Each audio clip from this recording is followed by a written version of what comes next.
les deux Ferrari devant les deux McLaren. Cela relance tous les espoirs dans la course au titre mondial, Bruno Kaufmann.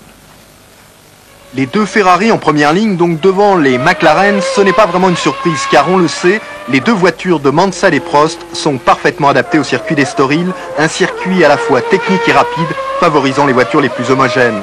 Et puis on s'attendait à une grande performance d'Alain Prost. En cette fin de saison, le Français est très motivé. Il possède 16 points de retard sur son grand rival, Ayrton Senna. Pour rétablir la balance avant la ligne droite finale au Japon et en Australie, Prost doit donc impérativement l'emporter au Portugal et le 30 septembre en Espagne. Le duel entre les deux champions s'annonce donc extraordinaire, peut-être plus beau qu'en 88 et 89. À l'époque, tout paraissait réuni pour une lutte idéale, car les deux pilotes étaient à égalité de matériel. En fait, leur rivalité était beaucoup moins saine qu'elle ne l'est aujourd'hui. Mais attention, Nigel Mansell, toujours à la recherche d'une écurie pour l'an prochain, pourrait bien faire le plus mauvais coup à son coéquipier en remportant le 16e Grand Prix de sa carrière. Demain au départ, la grille sera la suivante. Première ligne Mansell-Prost, deuxième ligne Senna-Berger, troisième ligne Patrese-Piquet, quatrième ligne Boutsen-Alesi. Et derrière tous les autres. Peugeot se lance à son tour, après pas mal de victoires en rallye, se lance dans la Formule 1, la fameuse 905, concours demain pour la première fois dans le championnat du monde des voitures de sport prototype à Montréal. Christian Van Ryswyk nous dit comment la 905 s'est comportée cet après-midi aux essais. Le débarquement de Peugeot Talbot Sport au Canada n'est pas passé inaperçu. Mais si, ça tenait dans un 747. 5 moteurs, 2 voitures, 20 tonnes de pièces et d'outils, près de 50 personnes. Bref, de quoi prouver qu'on n'est pas là que pour figurer. On l'attendait au coin du circuit, la 905, la première née de la nouvelle génération des autos atmosphériques admises dans le championnat 91. Face aux puissantes mais gourmandes et lourdes Porsche, Jaguar et Mercedes, avec son 10 cylindres qui chante très fort et très haut sa joie de vivre, la nouvelle Peugeot a prouvé dès ses premiers tours de roue en compétition qu'elle était bien née. Jabouille en est encore tout heureux. Ce qui est important, c'est d'arriver, de faire le plus de kilomètres possible pendant la course, et puis que toute l'équipe s'entraîne. C'est le but de ces deux prochaines courses. Mais franchement, c'est pas mal. On n'a pas trop de problèmes, quoi. Pour sa première course demain, la 905 pourrait bien créer la surprise, mais ne rêvons pas trop tout de même. 2h30 de sprint pour une auto toute neuve qui découvre la compétition, ça laisse le droit à l'erreur. En direct sur deux roues maintenant pour le 54e bol d'or, 5h27 et 52 secondes après le départ. On fait le point avec Yves Génias. Yves ? Eh bien oui, 5h27 exactement et 59 secondes maintenant, c'est la Honda de Vieira, Mattioli et Mertens qui a pris la tête. C'est donc parti tambour battant pour 24 heures d'action non-stop, vous le savez, la Dislas. Ici le bol d'or, la Suzuki numéro 2 de Moino, Igoa et Graziano qui avaient pris la tête au départ de la course est en seconde position. Vous le savez, le bol draine un maximum de spectateurs. Ils étaient environ 75 000 cet après-midi pour assister à l'envolée des 69 motos qualifiés. Le bol, on y vient pour la course bien sûr, mais aussi pour profiter une dernière fois du soleil de Provence. Un petit coup de vacances, alors que le froid et la pluie ont envahi la France. Depuis le départ, trois marques se livrent une lutte acharnée. Honda, Suzuki et Kawasaki pour décrocher cette victoire tant convoitée. Une victoire sur ce bol d'or, 54e édition. Le bol d'or, je vous rappelle, qui fut créé en 1922. À l'époque, le bol d'or se déroulait en région parisienne, très exactement à Beaujour, dans le 93. Voilà, la nuit est tombée ici au Castellet et elle s'annonce vraiment passionnante. Merci. En remportant sa troisième victoire en double contre la Grande-Bretagne, Forget et Lecomte ont assuré à la France le droit de se maintenir maintenant dans le groupe mondial pour la prochaine Coupe Davis. La balle de match, ça n'a été qu'une formalité. Forget et Lecomte ont expédié très rapidement les joueurs anglais. Voilà. Boum, terminé. Un concours d'un autre genre, mais qui a la particularité d'avoir disparu dès sa naissance. La première Miss RDA, une ravissante blonde de 19 ans au prénom de Laetitia, sera aussi la dernière du genre, puisque la RDA fusionne avec l'Allemagne de l'Ouest. L'histoire retiendra que la Miss unique a des mensurations de rêve, 87, 66, 86. Enfin de rêve pour ces messieurs de la rédaction qui auraient bien fait le voyage de Berlin-Est, ne serait-ce que pour voir d'un peu plus près les 3000 autres candidates, les malheureuses. Si je vous dis mort à 24 ans, à 200 à l'heure et qui n'a tourné que 3 films, vous aurez compris qu'il s'agit de James Dean, l'idole américaine. James Dean revient dans une comédie musicale signée Jérôme Savary, La légende de Jimmy. Ça commence ce soir à Mogador avec le tandem gagnant de la Starmania, Michel Berger et Luc Plamondon. Corinne Lalo.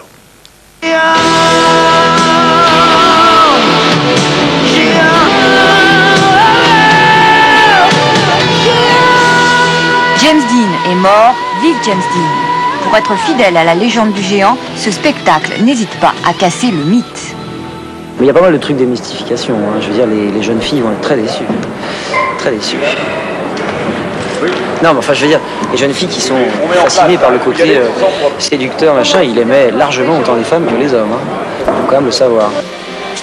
La vie de James Dean est évoquée à travers 2 adolescents d'aujourd'hui.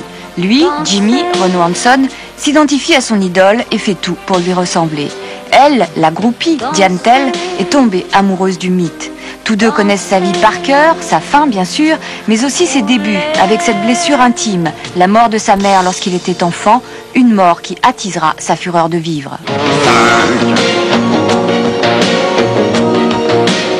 5 années à vivre, 5 années pour vivre, ta fureur de vivre, 5 années données, mais pas une année de plus. Le père spirituel de James Dean, mais aussi son âme damnée, est un clergyman incarné par Tom Novembre. C'est lui qui l'initiera à ses 2 passions, la course automobile et la corrida. 5 années à vivre. Et je trouve qu'il y a chez James Dean un côté torero, un côté matador. Et ce côté matador chez James Dean me passionne. Et le spectacle que j'ai fait n'est pas du tout un spectacle ni nécrologique, ni triste, ni... C'est vraiment un spectacle corrida. Sais-tu au moins ce que ça veut dire d'être la femme que j'ai, d'être la femme que j'ai?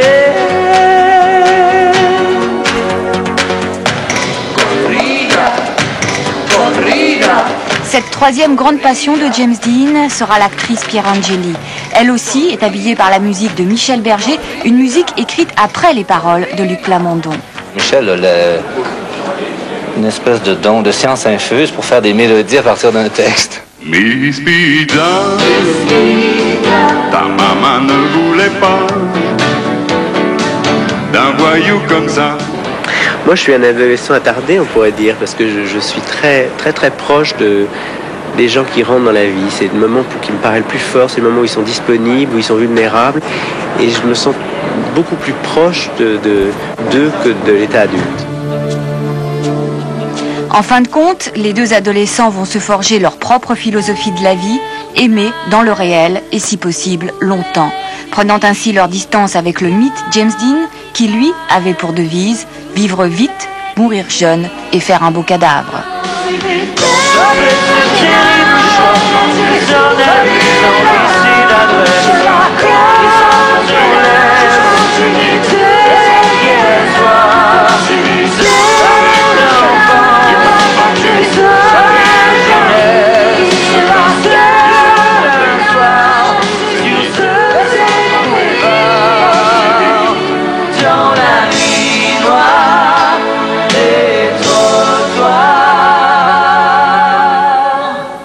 Très bonne soirée ce soir sur TF1.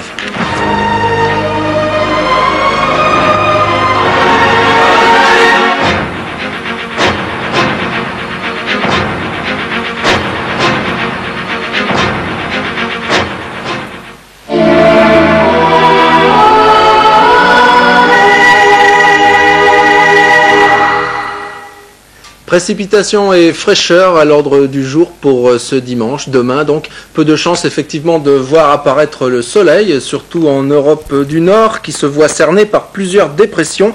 D'une part, une dépression au sud de la Suède et qui se décale lentement vers l'est. D'autre part, une autre dépression centrée sur la mer du Nord et qui se dirige vers le sud-est. Enfin, une zone de basse pression installée sur l'Irlande et qui, elle aussi, se déplace vers l'est. L'anticyclone centré sur les Açores se prolonge vers le golfe de Gascogne. Ainsi, Ainsi, Sofia, Bucarest et Tunis profiteront d'un ciel bien dégagé. Malgré de discrets nuages, le thermomètre affichera 26 et 28 degrés.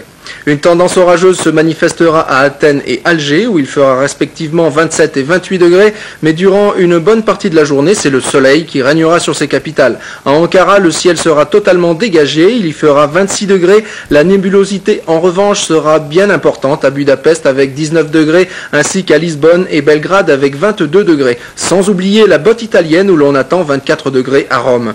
Les nuages prendront un caractère orageux à Rabat, où le mercure atteindra 25 degrés. Côté précipitations, des pluies se produiront à Oslo et Stockholm avec un thermomètre qui ne dépassera pas les 12 degrés. Il fera 15 degrés à Dublin, 18 à Prague, 19 à Berne et Vienne. À Madrid, il fera plus doux avec 26 degrés. Partout ailleurs, nous subirons un régime d'averse avec un thermomètre qui variera entre 12 et 16 degrés. C'est une grande soirée qui nous attend sur TV5 Europe, une soirée de samedi toute nouvelle et unique, avec Petit Écran Grand Roman qui se propose de vous présenter toutes les meilleures adaptations télévisées des grandes œuvres de la littérature francophone. Présenté par le romancier et scénariste historien Marcel Julien, Petit Écran Grand Roman va entamer ce soir un cycle honoré de Balzac avec le Père Goriot de Guy Jor. Juste après, à 23h25, tous les titres de l'actualité de cette fin de soirée seront développés par Philippe Dessevski dans TV5 Info dernière. À 23h30, une grande nouveauté, une émission très attendue. Caractère, l'émission littéraire de Bernard Rapp, vous offre son premier numéro. Caractère remplace la très célèbre émission de Bernard Pivot, Apostrophe, et abordera ce soir avec ses invités le thème des premiers romans. Pour l'instant, je vais vous laisser la parole à Marcel Julien. Il va nous présenter la première œuvre de la comédie humaine de Honoré de Balzac que nous présentons ce soir, le Père Goriot. C'est notre soirée culture et passion sur TV5 Europe. Voici Petit Écran Grand Roman.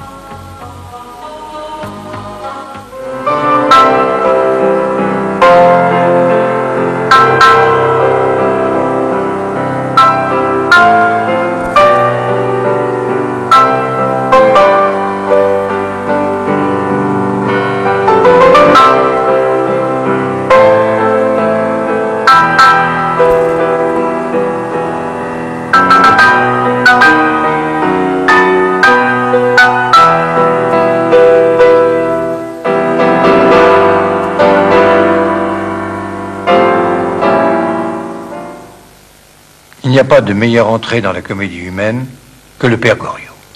L'idée de la comédie humaine remonte à 1833. Le Père Goriot connaît, lui, son triomphe en 1835. L'action du roman se passe dans la pension Vauquer, véritable bouillon de culture baldacien. C'est en ce lieu qu'il installe des personnages comme Rastignac, un jeune provincial ambitieux qui veut conquérir Paris, et Vautrin, dit trompe la mort, un pagnard. Sans compter le Père Goriot. C'est à la pension Vauquer que Balzac exerce ce qu'il appelle son don de la spécialité, c'est-à-dire, je le cite, le don de voir à travers les espèces, les idées, avec une majuscule, qui sont à leur principe. Il dit de ce livre, c'est une grande œuvre, plus belle encore que Génie Grandet. Du moins, j'en suis plus content. Une fière œuvre, écrit-il encore. C'est vrai. De son vivant, c'est déjà incontestablement le fleuron de sa couronne.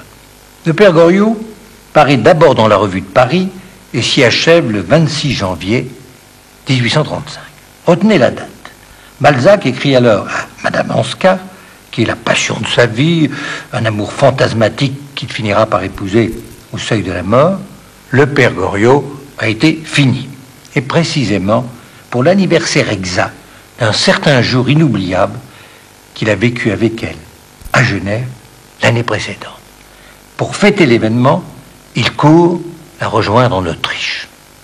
L'action du Père Goriot se passe donc en 1814 à Paris. Paris, écrit Balzac, est un véritable océan. Jetez-y la sonde, vous n'en connaîtrez jamais la profondeur. À Paris, dans le quartier latin, et plus précisément à la maison de Madame Vauquer, pension bourgeoise des deux sexes et autres. Une femme d'environ 50 ans, qui marche en traînassant ses pantoufles grimacées. Mais le héros, c'est le Père Goriot.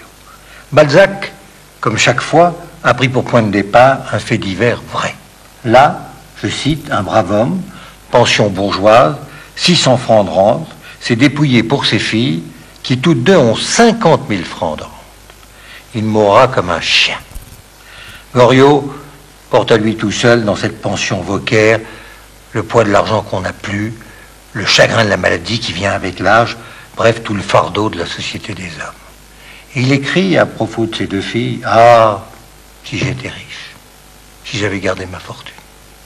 Elles seraient là, elles me lécheraient les joues de leurs baisers. » Jean-Louis Bory, romancier, prix Goncourt avec Mon village à l'heure allemande, adapte le Père Goriot pour le petit écran et en écrit les dialogues. C'est donc un écrivain authentique qui est à la base de l'œuvre télévisuelle que vous allez voir et que Guy Joret a mise en scène. Balzac lui-même, à la fin de sa vie, avait songé à porter au théâtre le Père Goriot. Il existait déjà de son vivant une adaptation, mais elle lui semblait trop édulcorée.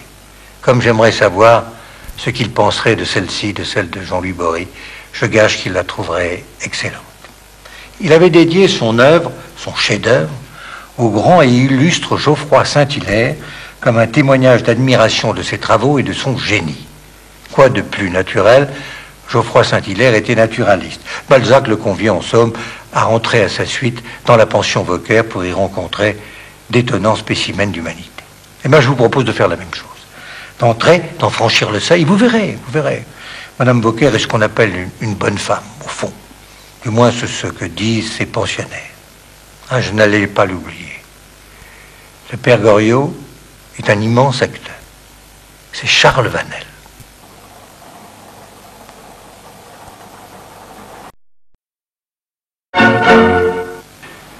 Vous venez de voir le Père Goriot. Cette œuvre a sans doute éveillé en vous des curiosités. Si vous le désirez, je m'efforcerai d'y répondre. Écrivez-moi, Marcel Julian, TV5 Europe, 174 rue de l'Université, Paris 7e.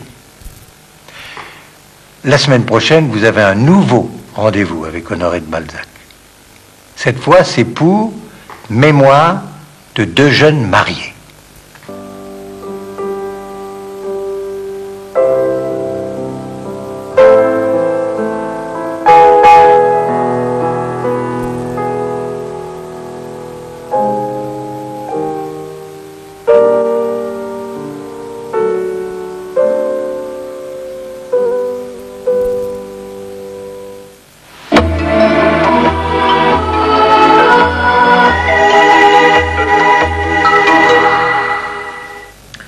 Bonsoir. L'Arabie Saoudite durcit le ton à l'encontre des alliés arabes de l'Irak. Le gouvernement saoudien a décidé des sanctions économiques contre le Yémen, mais surtout contre la Jordanie, dont le roi Hussein s'est adressé aujourd'hui au peuple américain.